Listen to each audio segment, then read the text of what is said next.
নমস্কার সবাইকে। আমি সকাল সকাল এই ব্লাউজটা রেডি করে নিয়েছি, কেননা এক্ষুনি ব্লাউজটা দিয়ে দিতে হবে। কাস্টমার নিতে আসবে, কালকে নিয়ে যাওয়ার কথা ছিল, তো দিতে পারিনি, আজকে দেব। তো ব্লাউজের ডিজাইনটা দেখো, পিঠটা এরকম ছোট ছোট করে ফুল বানানো আছে।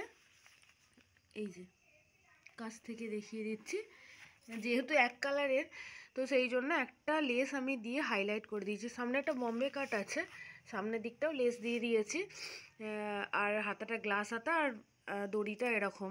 তার মানে আর একটা জিনিস দেখবে তো, তার যে মানে মাপ দিয়েছে সেইটাতেও এই ডিজাইনটাই করা আছে। এটা হাতে দেয়া আছে, কিন্তু এটাই কাপড় কুলায়নি বলে এইটাই আমি দিতে পারিনি হাতটা।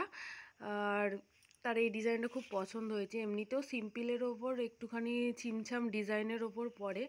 আর লটকানটা বালিশ আগের বারে করা ছিল, এবারে একটু ইউনিক করতে বলেছিল, কিন্তু কাপড় কুলায়নি, অল্প কাপড়ের ওপর এইগুলো বানিয়ে দিয়েছি। তো যাই হোক, এই ছিল কাজ। আর এমনিতেও জানি না কেন কাজ বাজে মন টন নেই, ভালো লাগছে না। একদিন কাজ করছি তো পরের মানে একদিন কাজ করছি, পরের দিন করছি না, এরকম হচ্ছে আর কি। যাই হোক, কাজটা কেমন লাগলো জানিও, আর তোমাদেরও কি এরকম হচ্ছে সেটাও জানিও। টাটা।